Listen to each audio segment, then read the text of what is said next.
Yes, Karegeya Omar Pano nanone kandi twongeye kubana namwe tubashimire gukomeza kutwereka ko buba muhari 5 kuri 5 kuko iyo tuje mugakandaho ngiye mvuga nti ntibitwereka ko nyine muba mudutegereje ni byiza cyane. So rero nk'ibisanzwe n'ubundi turi kumwe na mwarimu wacu ku masomo atandukanye no mu gutera imetero mu buryo bumwe cyangwa ubundi. Bwana Karegeya Omar Jean Baptiste, wongeye kwirirwa bire neza Jaras n'abandi ndabasuhuje umuryango mugari w'ibihumbi 37 birengaho. Ni abantu beza turabakunda batwereka ko bahari. Hari abaca inbox, hari n'abatureba bakadusura mu rugo kuri telefone mu buryo bwinshi. Ni umuryango ugizwe n'abantu benshi nyine batandukanye. No mu kanya amaze kwakira ubundi butumwa bw'umudamu usanzwe nyine ari umufana, ariko hano no ku kiganiro impamo ambwira ati ibintu birimo biraza neza. Ni byiza cyane rero, reka ne gutinda mpite nananzika njye mu kiganiro nyirizina kubera ko ni byinshi cyane nubwo tutatinze ariko hari byinshi bita biba. Ku munsi w'ejo nibwo nyakubahwa Perezida wa Repubulika Paul Kagame yagiranye ikiganiro n'itangazamakuru, press conference ifunguye ku banyamakuru, ngira ngo hafi ya buri gitangazamakuru cyari gihagarariwe, by'umwihariko biri kuri mainstream cyane kuko social media kenshi ntiziba ziri rekoni mu buryo bw'igitangazamakuru. Habajwe ibibazo byinshi bigiye bitandukanye, namwe mwari muhagarariwe. Ni ngombwa cyane. TV10 mu babajije harimo na Oswakim wa TV10. Hari icyo yagarutseho ntigira ngo ni nawe wabanje kubaza no gutinda ngo njye ku bandi. Abandi nuko babajije mu zindi ndimi. Yego nibo babanje kubaza mu Kinyarwanda, anavuga nyine iby'ubuzima bw'imbere mu gihugu. Reka bari naho mpera aho ngaho ku kibazo cya Oswakim. Nawe ibyo byose wakurikiye press conference. Yego ngo mpereye aho ngaho ku kibazo cya Oswakim. Yabazaga ku bijyanye n'impinduka muri leta. Ngira ngo impinduka za hato na hato muri guverinoma n'ahandi. Ariko umukuru w'igihugu yahise amusubiza amubwira ati hari igihe bitangira nabi bakampa umuntu utari we. Ati kubera ko rero ngewe intego ari umuturage ari we uri imbere, ntabwo natinda ngo nukubera ko ari umuntu runaka. Ati niyo wakwicwa n'agahinda wenda ngo ni umwanya udatinzemo. Ati aho kugira ngo utindemo ibintu bipfe uragenda. Nicyo urebye impinduka muri guverinoma zigira ibintu byinshi. Ofete burya zitanabaye niho benshi abavuga ingoma y'igitugu, abavuga iki bahera ku bantu baba batinze, none rimwe na rimwe bagatinda hari ibyo bangiza. So donc impinduka muri leta ziba ari ngombwa kubera ko na gahunda za leta ntago zihora ari zimwe. Iyo zidahora ari zimwe ntizikenera n'abakinnyi bamwe. Niyo mpamvu kuba minisitiri umwe yahinduka cyangwa mu kigo runaka haba hari impamvu nyinshi. Harimo y'umukuru w'igihugu yavuze ko ashobora gutuma bajya kurambagiza bakagenda nkatwe twese, bakamuzanira umuntu yareba ati ariko se n'uyu banzaniye, yabona ibitangiye kwangirika akamukuraho. Ariko ashobora no kuba umuntu amaze igihe mu nshingano, bikagera ahantu ubumenyi n'ubushobozi yari afite ku nshingano zari zihari, agenda nshyashya ikasa naho iba imusiga cyangwa se hari undi wayikinamo kurusha uwari uhari. Nkunda gutanga urugero wenda dufatiye nko kuri dufate Minagri na RAB, dufate RCA, dufate Mineduc, dufate Minisante. aho hantu hose Mineduc ni urugero, uwari minisitiri mu gihe cyo kwiga mu gifaransa nibaza n'icyongereza arahita macinga n'uwo mwanya 100%. Hanyuma se nihaza 9 years basic education na 12 uwari uhari birahita bihura, nihaza ikoranabuhanga se birahita bihura. Ibyo biri bimwe mu bishobora gutuma umuntu yahindura. Tuvuge mu buhinzi n'urugero, niba hariho gahunda yo guhinga ibiti bivangwa n'imyaka n'urugero, cyangwa ibyera imbuto, ejo hakaza gahunda yo guhinga imiceri, kuhira, byose bisaba undi muntu ubyibonamo. Minisante niba ari ikibazo ari malaria na covid, Marburg, sida, ibyo bintu byose bisaba umuntu uri mu mwanya, ntabwo wahaba hose icyarimwe mu buryo bumwe.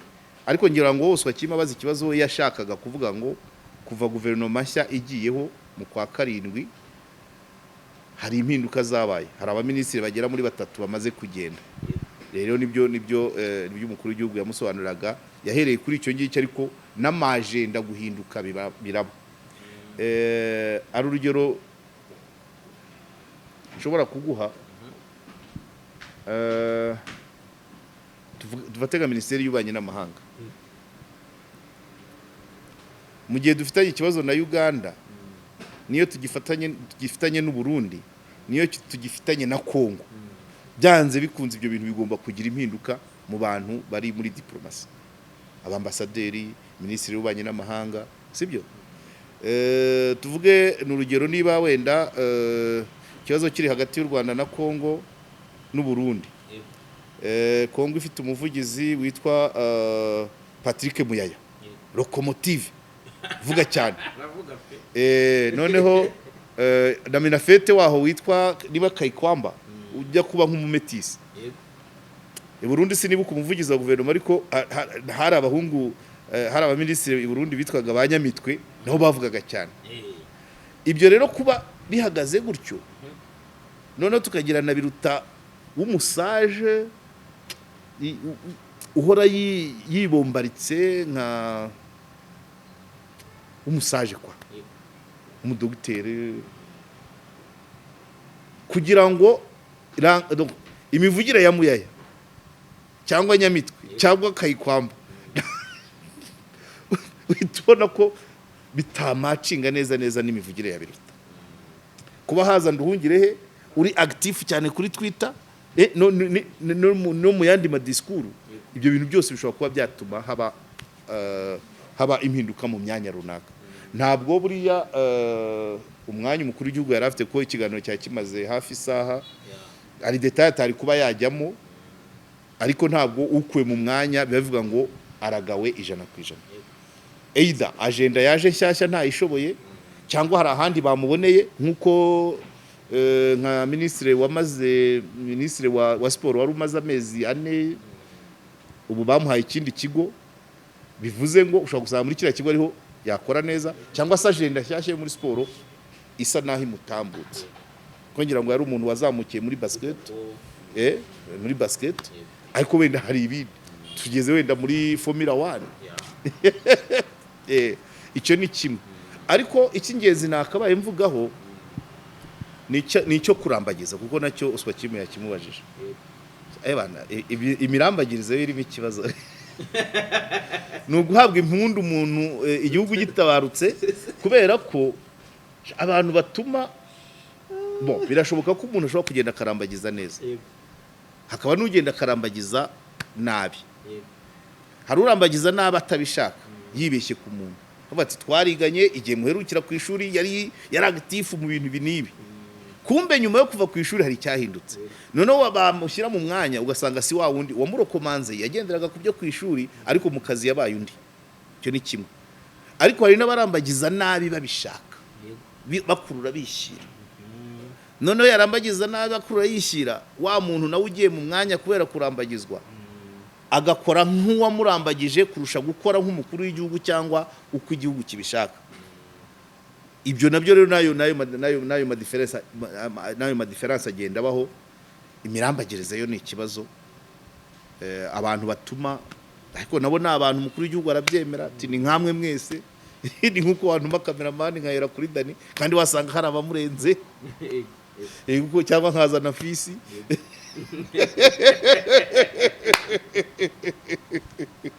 ibyo nabyo ni gake ushobora gusanga barambagije umuntu koko akaza amaci, bashobora kumurambagiza mu rwego abarambagiza bakahuza neza n'iby'igihugu gishaka cyangwa umukuru w'igihugu ashaka, ariko iyo umukuru w'igihugu abonye hari ibitagenda ntabwo abitindaho cyane, wakora icyo agomba gukora, ntabwo ajya kureba ngo kuki wandambagirije nabi, kuko abarambagiza ntabwo abyitaho, aravuga ati n'undi nzatuma nawe iri kosa yarikora, agahitamo we gukosora, ubundi ejo yatuma wenda ashobora guhindura uwatuma ariko wa undi wazanye wa undi nawe nta mumvana mubo yatuma, agahindura uwatuma wenda akazazana undi uzamutseho gatoya mu mikorere. So ibyo rero nibyo ufite ngira ngo swa kimwe cyashaka kuvuga, yavuga ko impinduka zihuse zishobora gutuma abantu batekereza tese niki cyabaye, ariko harimo d'abord portefeuille, icyo nakwita agenda iri mu kigo runaka. Iyo tuvuze ntabwo ari ngombwa, ntabwo ari cabinet gusa, no mu bigo, impamvu nashyizemo za RCA nkashyiramo za RAB, ubwo ni ibigo bihindagura na wasake bihindagura abayobozi buri kanya. Umuntu ujya kubarambagiza mana yanjye we na Rwanda Housing okay, hakaba n'ikindi cyo kuvuga ngo ushobora no gutuma urambagiza akagenda arambagiza qualification, umuntu yize aha kaminuza nziza yaradistingaga grande distinction, ariko yaza mu mikorere kubana na bagenzi be bigapfa, kuko kuyobora ni ibintu byinshi, ni ukureba, ni uguhuza ubumenyi, ugahuza na context y'igihugu kirimo, ariko nta kigo gikoramo abantu bari munsi ya 15. Ubayoboye rero yakagombye kuba basha kumanaginga iyo mikorere yabo ngabo 15. Iyaje rero abandi 14 muri 14 bakaba barahuza we akabukwe abari ikibazo.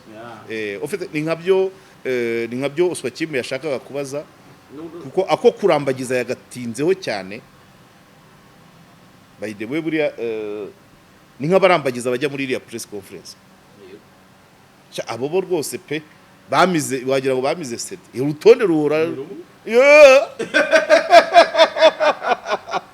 abo bo kurambagiza bararangije, bashyizeho utudomo akadomo pe ariko nabira nabyo abarimo icyo nakwita ntago biha ari umukuru w'igihugu, ari igihugu muri rusange, ntago bitanga umwanya wo kugira ngo bamenye ngo ese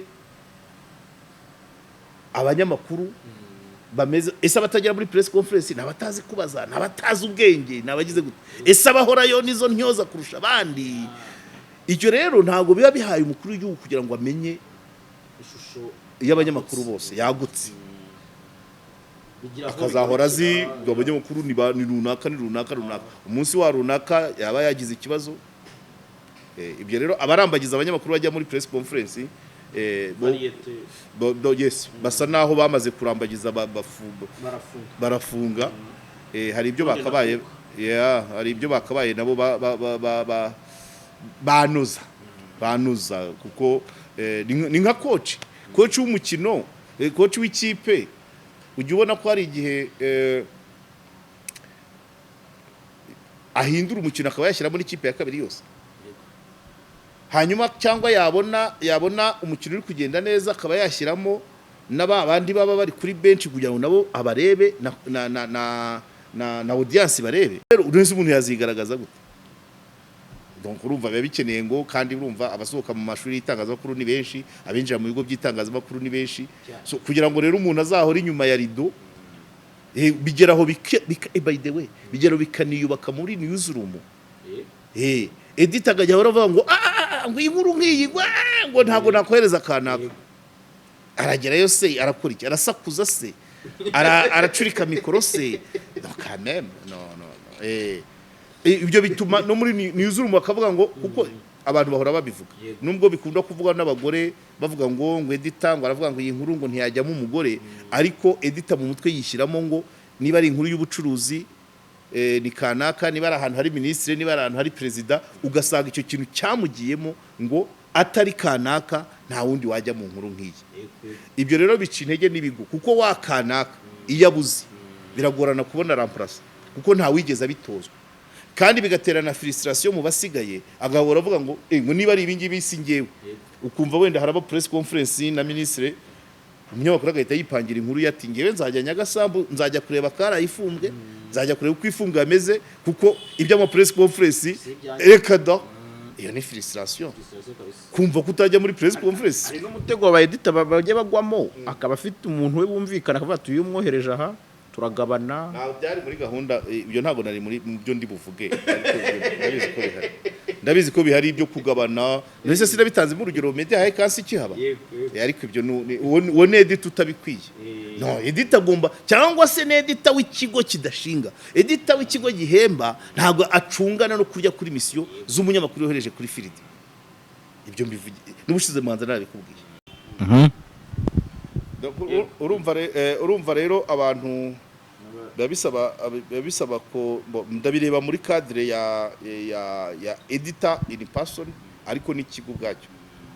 Hari umushahara ushobora guhemba umwedita kumva tuje kurya adakeneye kumenya ngo reporter inkuru wagiyemo baguhaye angahe, bifata nk'umwanda kuko igihe cya media kasi ibyo bintu byari bihari byeze, ubona abantu benshi ari nk'ibigo bitatu, atari ibigo ariko byari ibigo byo muri marete byo muri machine, ibigo byo muri machine ngo ninkohereza ngo ayo baguhanga uzajya ngo tuzatugabana, ntabwo ari byo. Hari n'ikindi kigo nigeze gukorera rero no editor akajya hamagara umuntu nuri muri konje ngo banguka ngo ihangane na konje yihorere ngo bazamara iminsi niyi kandi bazajya batanga ya naye.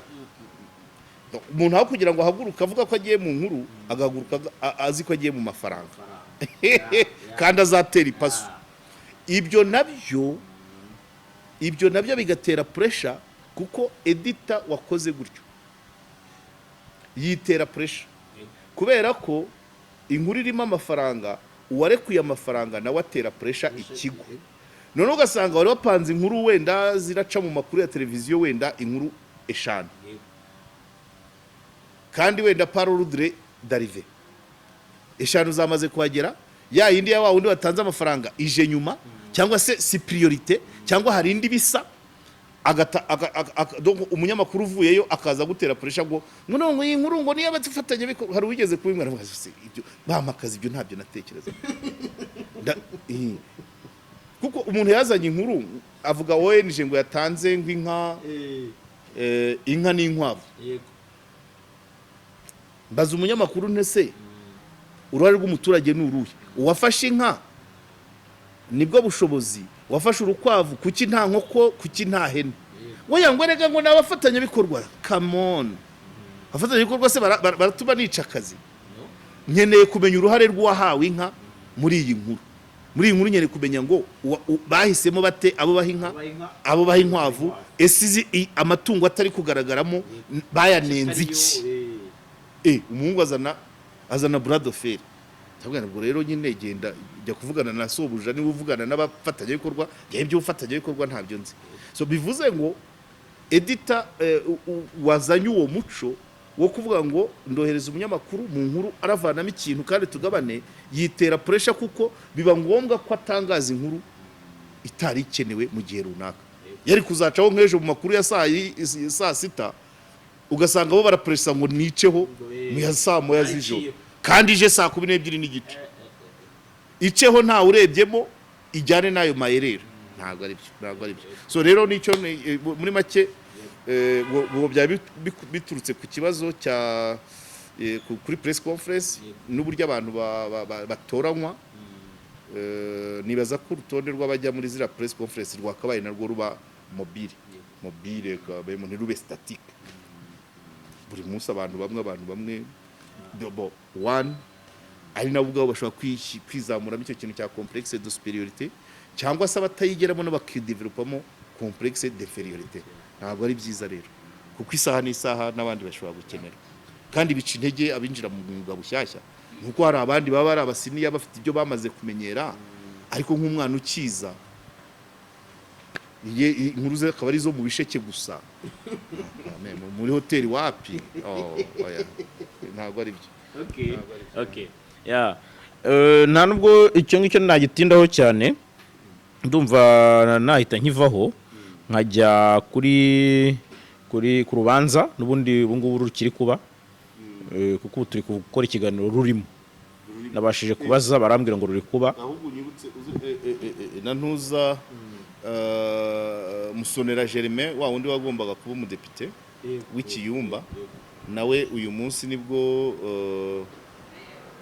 baremeza niba ku bujurire bw'ubushinjacyaha ku bwumvikane n'umucamanza n'iki, nibwo baremeza niba yongererwa ya minsi 30 y'igifungo cyangwa se akaba arekuwe agakurikiranwa ari hanze. Yes, ngira ngo abatangabuhamya bamaze kubazwa bararenga 3/4 by'abakenewe, hari abatarabazwa ariko 30 yarayimaze irengaho 10. So hakaba hari igitekerezo cy'uko abamwunganira bavuga ko ashobora kuba yakurikiranwa ari hanze, cyangwa se ubwo nyine umucamanza niwe urabyanzura ko n'umushinjacyaha we ngira ngo tariki ziri uyu munsi ni tariki 10 banza rwabaye kuri 7 ubwo hari kuwa kabiri, kuwa kabiri nibwo rwabaye, hanyuma bemeza ko uyu munsi kuwa gatanu aribwo ku itariki 10 aribwo rusomwa. Icyo gihe rero kuwa kabiri mu byavuzwe harimo kuba baba bamurekuye, n'ubushinjacyaha buravuga buti niba umucamanza nabona bikwiye ko akurikiranwa ari hanze, ubwo rero nuvuga ngo uyu munsi kuwa gatanu turaratumenye niba agomeza gukurikiranwa afunze cyangwa se ari hanze.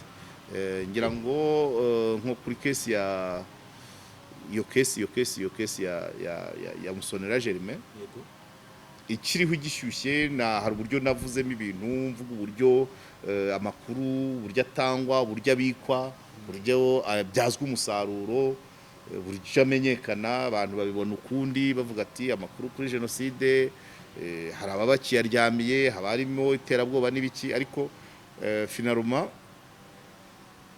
mu byo bavugaga kuri Musonera, mu bintu byavuzwe, icyo kuba atagenda Kiyumba cyo ni ikinyoma.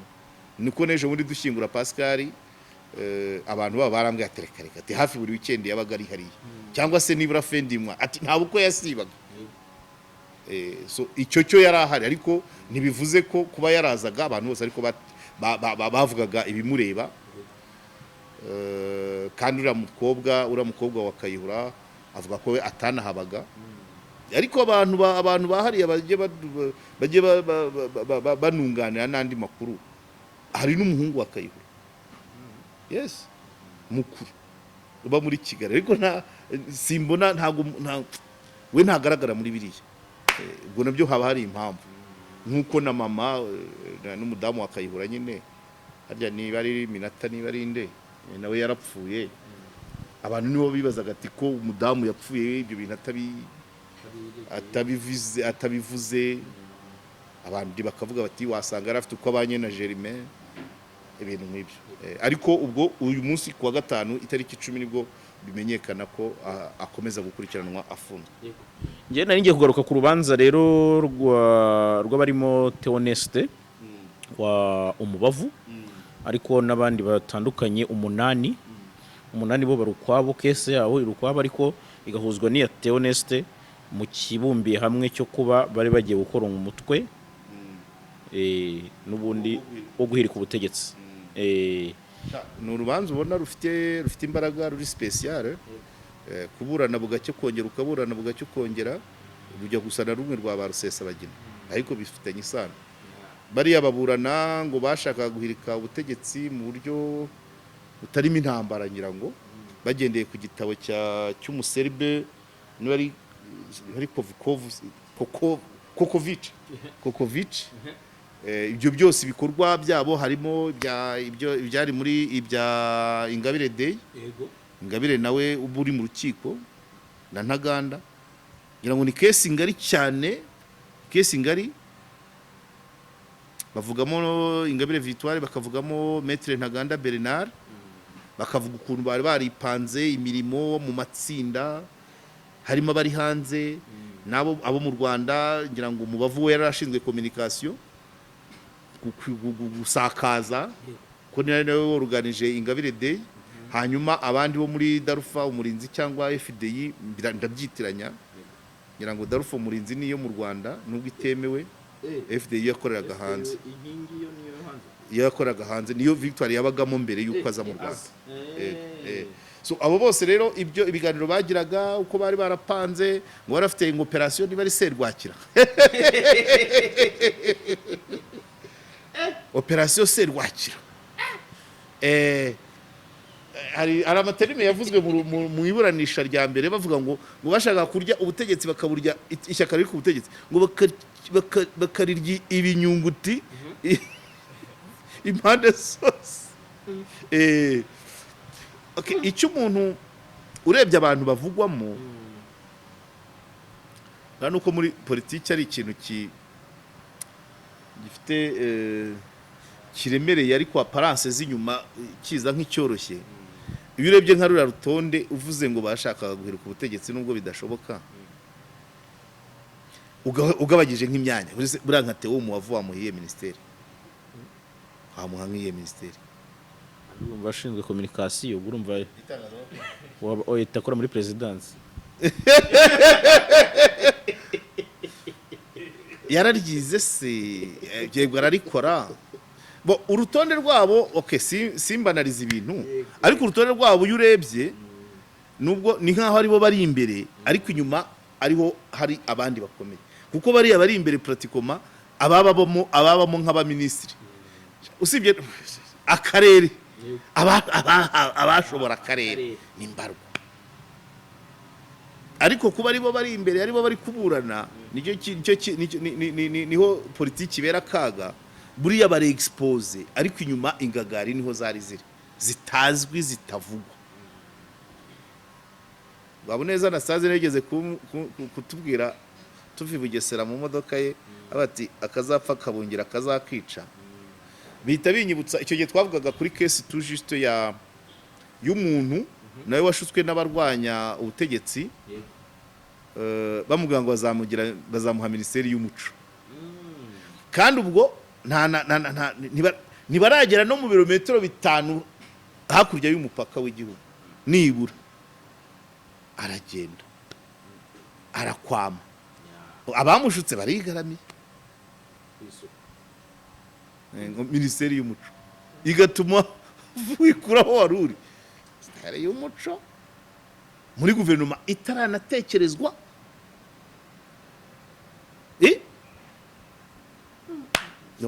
Aba bantu rero urebye profile zabo zirazwi se guteze, kandi ngo yakona akarere harimo abatagashobora, akarere harimo abatagashobora. Ariko icyo nshaka kukubwira nuko muri politiki hari igihe beexposa abanyantege nkeya, niko navuga, ariko bemera kwiexposa nabo barega gatuza, noneho Kibamba akaba yibereye inyuma atelekomanda, iyo utanamukeka. Niyo mpamvu ari bare yatubona ya ni ikipe ko, ariko burya nyine muri politike haba harimo politike yarebwa byinshi. Ubundi ubaye ureba bari yabonyine ntibakabaye batera ubwoba, ariko inyuma nenye kuvuga nti abo bantu batagaragara nk'imbaraga zo ku maso.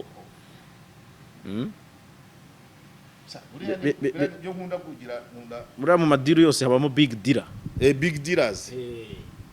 Yewe ntago no mu binyamakuru numvaga bifite imbaraga, ntago mu bavu nabo baragamo, ariko kuba aribo banyuzeho ubwo nyine ni abarimo n'ugupeza nyine, kuba banyuze kubasha kwemera cyangwa se kuworoshye gushyira mu bikorwa gahunda zabo, ariko byari ibintu birebire cyane, kuko mu iburanisha rya mbere uwari uriyo ukuntu yambwiraga ukuntu bakoraga inama online bagenda bahamagara ngo kanaka twatumye aha n'aha uri he ugeze kuki uwo twatumye mu bamotari bite agatanga raporo uwo twatumye mu bareyo mumeze mute akavuga atanga raporo gutyo ubona ko ari ikintu cyari kigari cyane. Yes. Urumva mu rukiko nibyo biba bigarukaho amavideo ama audio ukumva ko cyari ikintu kigize. Natwe rero tukaho muri mama wararaye tuvuga ngo abanyamakuru bacu ngo kanaka arafunzwe nukubanza ukareba ese koko arazira itangazamakuru.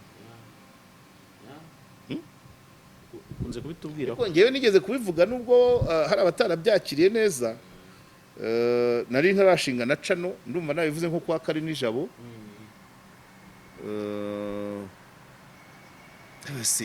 Ingabire Day kuki mu Rwanda hagiye kubera icyitwa Ingabire Day.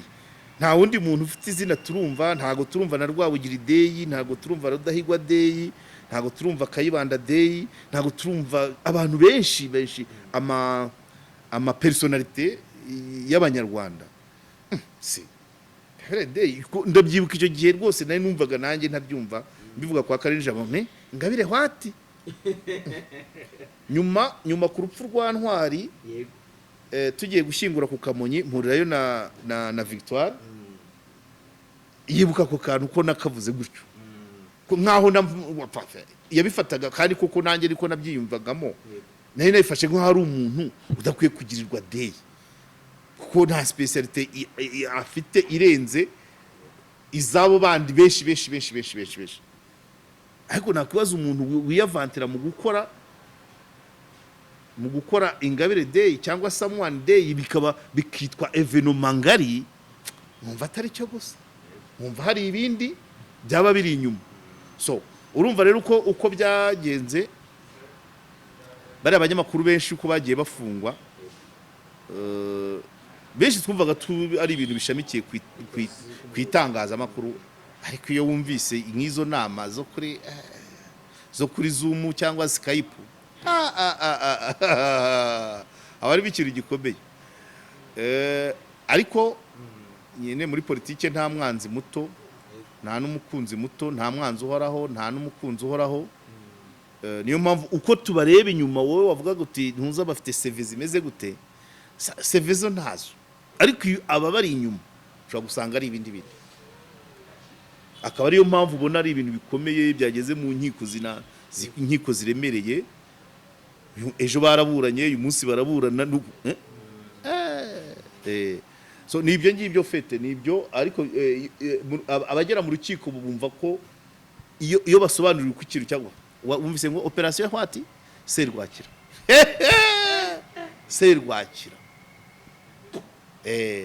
hariho numvisemo ejo waburanye niba ni Ahmed ni Mohamed uza hagenda Imana komsa harimo avuga ati no nta kigaragaza ko wari umutwe w'ubugizi bwa nabi ati nta bimenyetso.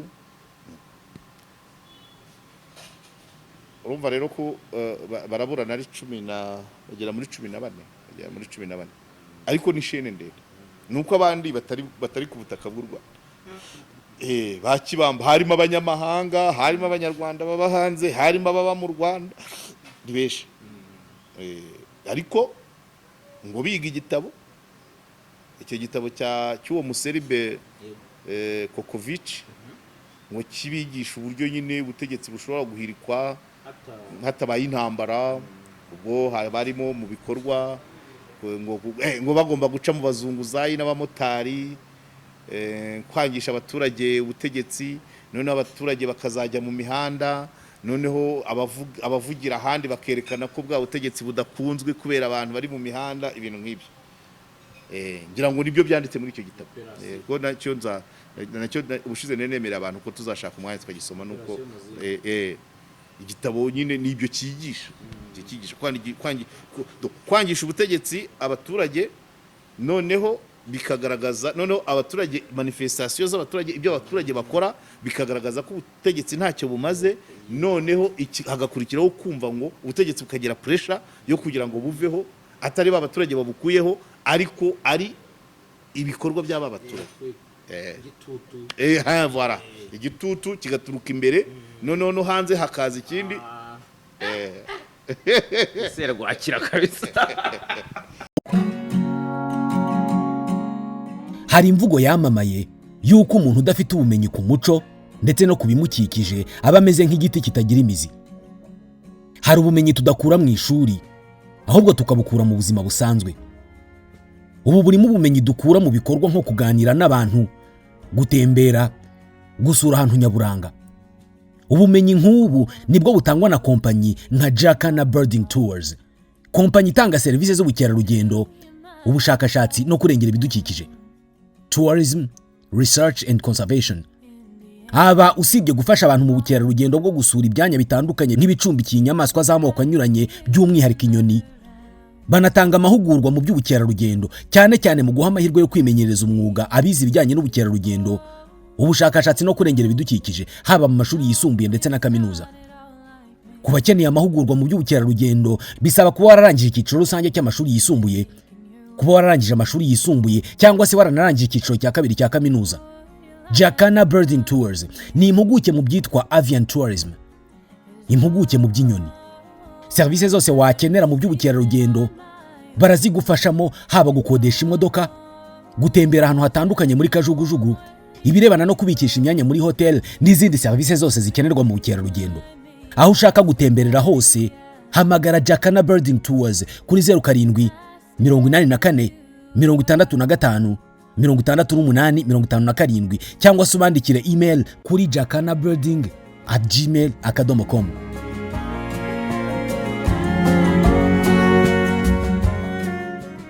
So nibyo ofete nibyo finale urumva kuba ko ni urubanza ruri kuba mu maseri kugira ngo nirurangira tuzahuza byose tugire icyo tuvanamo para raporo y'uko ruzaba rwaragenze abahamijwe ibyaha.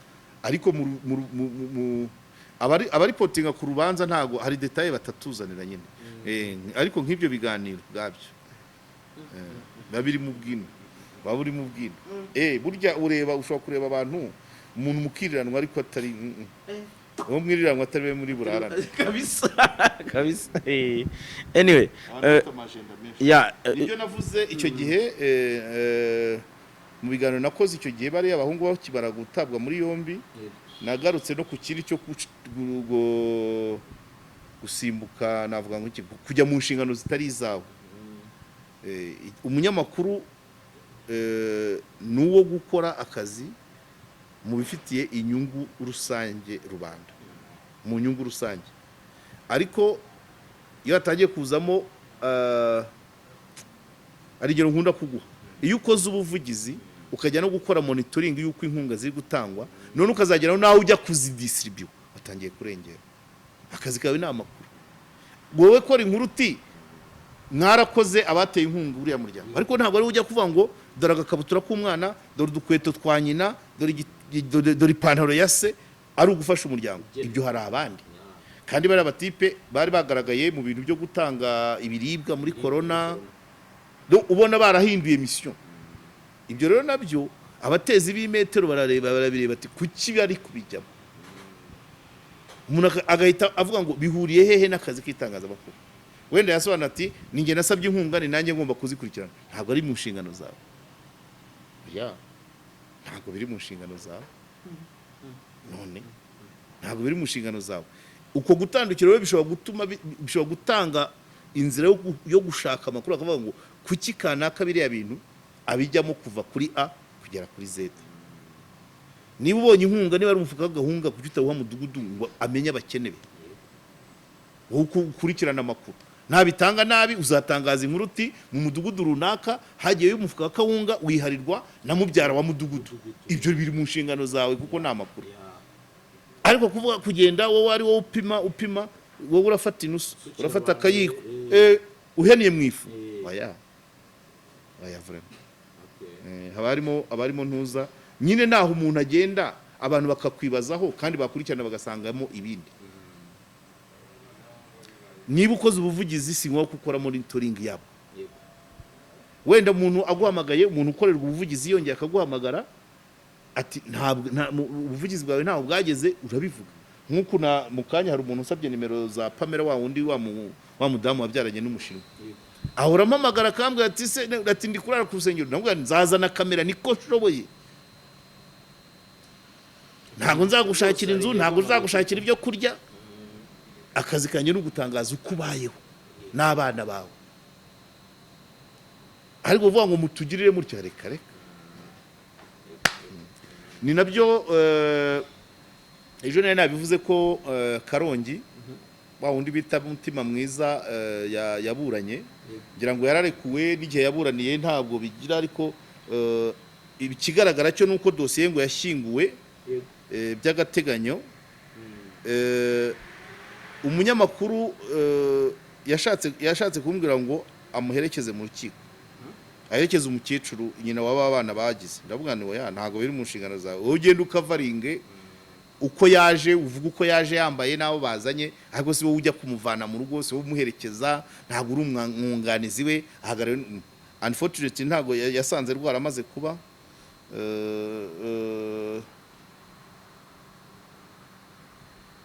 kandebe ibaruwa uko bivugwa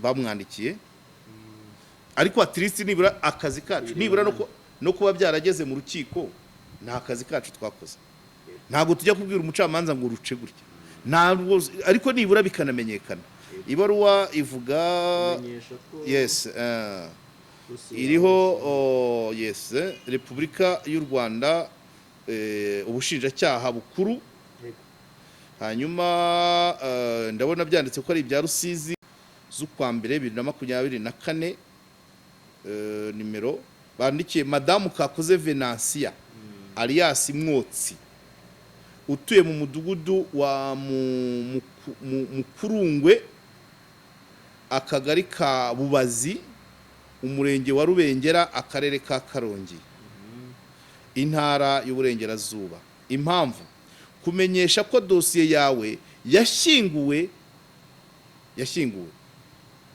nta bindi iby'agateganyo bati madamu tukwandikiye iyi baruwa tukumenyesha wowe Kakuze Venantia alias Mwotsi utuye mu mudugudu wa Makurungwe akagari ka Bubazi umurenge wa Rubengera akarere ka Karongi ko dosiye nimero 044 akarongo PNL Rusi ubwo kuvuga Rusizi 2024 BR bare GR warezemo uwitwa Mukarwego Mutima Mwiza Clementina icyaha cy'icuruzwa ry'abantu icyaha giteganywa kandi kigahanishwa ingingo ya 3 n'iya 18 z'itegeko nimero 51 akarongo 2018 ryo kuwa 13 z'ukwa 8 2018 ryerekeye gukumira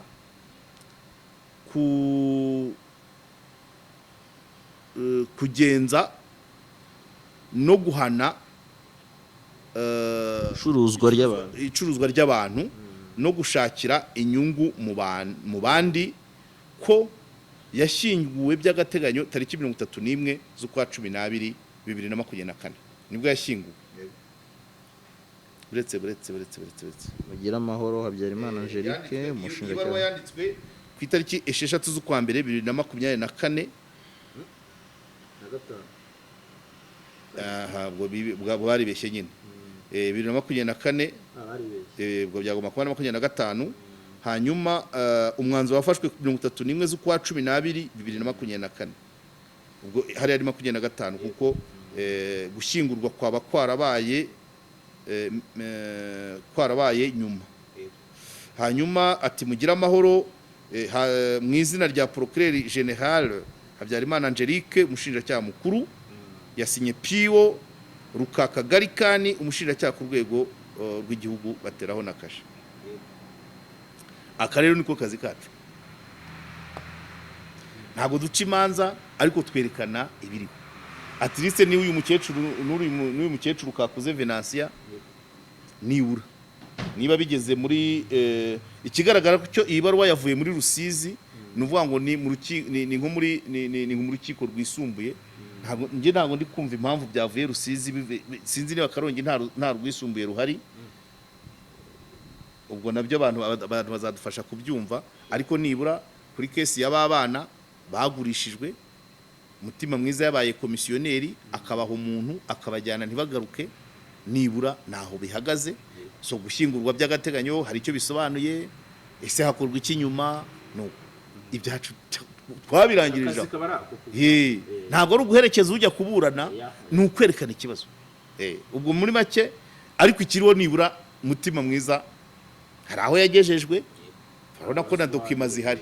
Ubu ntihaboneka umunsi Karado yahagurutse cyangwa haguruka cyangwa n'abandi bantu bazi, nari bigira serivisi ishinzwe icuruzwa ry'abantu, abo bose niko bashobora kuzagenda bakamenya ngo ko yashyinguwe by'agateganyo ni iki gikurikira,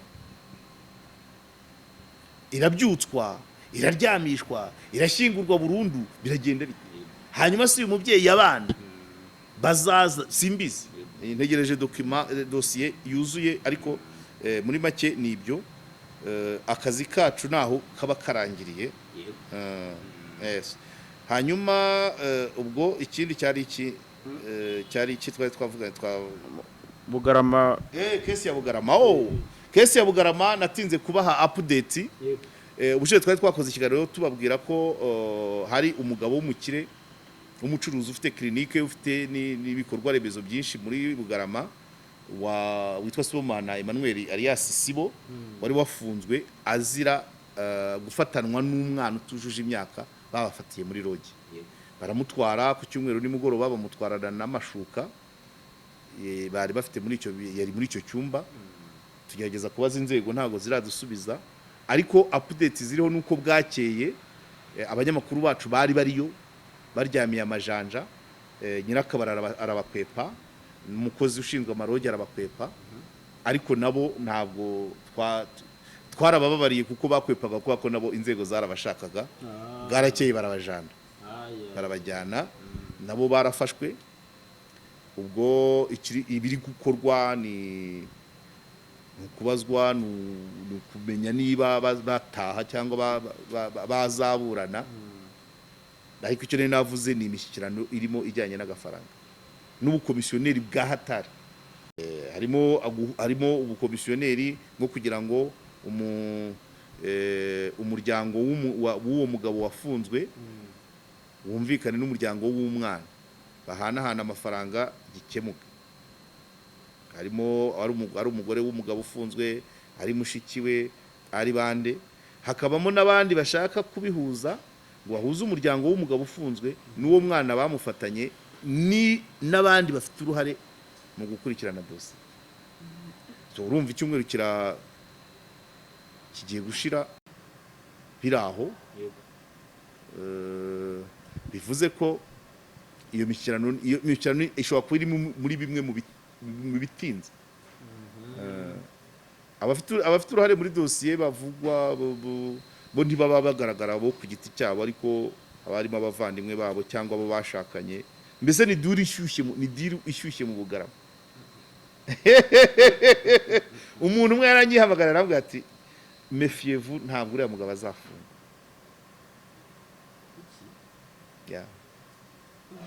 Ariko ashobora kudafungwa kubera ko bishobora kuba atari byo. Impamvu abo mu kabari babatwaye ni uko umwana wa 16 no kwinjira mu kabari bitemewe. Bamwakiriye bate mbere y'uko agera mu cyumba. Hari aho twakoze dukora titre ivuga ngo bamuteze umwana. Commentaire zose zaza zivuga ngo oya nimuvuge ko yasambanyije umwana. Urumva? Ariko twebwe we simply report. Ikiriho bavuga bahurizaho nuko bamusanganye umwana mu cyumba. Nta bindi. Inzego nizo zerekana ngo mu cyumba bakoraga iki. Sibyo se? Nibasanga yaramusambanyije azaruburana. Nibasanga yamukosoreraga homework bazamurekura. Muri rogi none oya na nyiri rogi nyirakabari nawe azasobanura uko umwana yinjiye. Ashobora kuba ari we wamwishyuraga minerval. ahubwo ati umugabo yarimo aruhuka, umwana aza tubazaho umwishyura minerivare ari, tumurangira aho ari, amuha minerivare asubira ku ishuri. Ubwo amashuka nibasanga harimo iki simbizi. Nibyo rero twebwe nuko, ariko byanze bikunze ngewe ubwo inkuru isigaye ni iyo mishyikirano. Iyo mishyikirano nuvuga ngo tugomba gukurikirana, ntabwo ari ngewe mbambwira n'abandi kuko Bugarama niyo nahagera ntabwo narenza 2 mu mwaka. Ni ukumenya bizaba byagenze bite, narekurwa cyangwa se naburana. Iyo bishyano y'amafaranga buriya hari abantu nubwo mu mategeko investigation ziba zitandukanye, ariko ntabwo umuntu urugo rwasohotsemo miliyoni 5 cyangwa urwinjiyemo miliyoni 5 ntabwo waruyobera. Wabishatse udukweto dushya, igikwembe gishya, amadeni, tuzabimenya byanze bikunze. Uriya mubyeyi niba bamusize tuzabimenya, n'uriya mucuruzi niba bamucuje nabyo tuzabimenya mu buryo bumwe cyangwa ubundi. Twe tuzatangaza ibyacu no gutangaza. Ahubwo amakuru yaho nuko ndi no kumva ngo abakongomani bafunze umupaka, yego igice kigana Bugarama ugana Kamanyora, ngo abakongomani ntago bazaga gukorera mu Rwanda ntibambutse, n'abanyarwanda bajya guhingayo ntago bambutse. Urumva nabyo ni iki kibazo, ariko ntaho bihuriye n'uwo mugabo. Ibyo byo ubu inzego zizakora icyo zigomba gukora. Hari akandi gakuru kacaracaye ejo bundi, bavuga ngo gitifu umurenge wa Kigali yasezeranyije abantu batujuje ibyangombwa.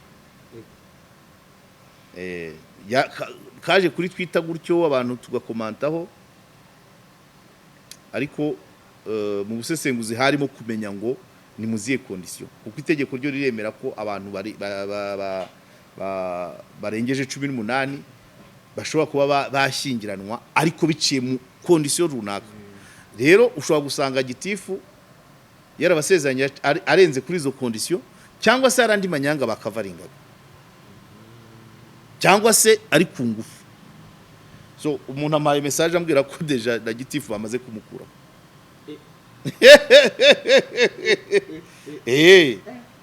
None bavuga ko yatawe muri yombi kubera gusezeranya abatujuje imyaka, ariko umwanya wo deja yahise awubura. Ubwo kuba yawubuze bivuze iki? bivuze ko hari ibyo agiye gukurikiranwa. Ushobora gusanga byarimo ruswa, ushobora byarimo gutera inda mineri, ushobora gusanga nkuko niba itegeko ryaravuze ko nyuma ya 18 ashobora kwiga uburyo abantu bashyingiranwa, ariko ntago harimo gutera inda uwo munsi ya 18. Ushobora gusanga rero yabasezeranyije barateranye inda munsi ya 18. Icyo gihe rero ubuhishiriye. Ntago icyo cyonyine cyo uvuga ngo umuntu wa 19 n'uwa 18 bagiye mu murenge barasezeranye.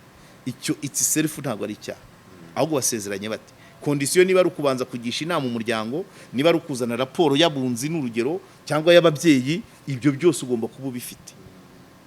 Nubikoze rero binyuranyije n'itegeko nkuko baragukwata.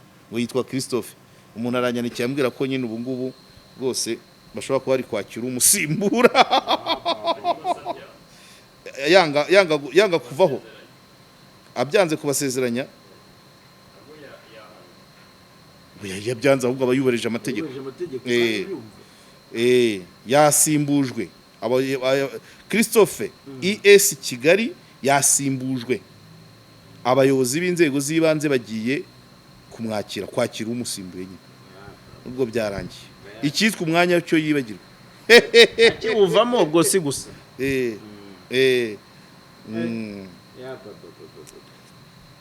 Muri make ubwo ngubwo kugira ngo nashira ariko nashira ibindi tuzavugana. Akavuyo kari muri adarwa tuzagakurikirana. Papa Bitangaza arakomanga ashaka kuza ko tuganira, ariko nzamubaza bihagije. Yego n'abandi baba bavuga ko no hano ntago duhimba amakuru, tuba tugenda buke ariko tuba tuyafite. Iyo mvuze ngo akabari ka Skol karimo igiti cy'ipera, nese butugiyeyo narangiteje bagitema singu intuza igitsinsi ntigisigara. Urumva rero ntabwo ariko azaza tuzamwakira nta birenze. N'abandi iyo ikibazo nuko abantu batungurwa nuko tuzi ibyo batari bazi ko twamenye, ariko bagomba kwiyakira bakavuga ngo byamenyekanye nyine.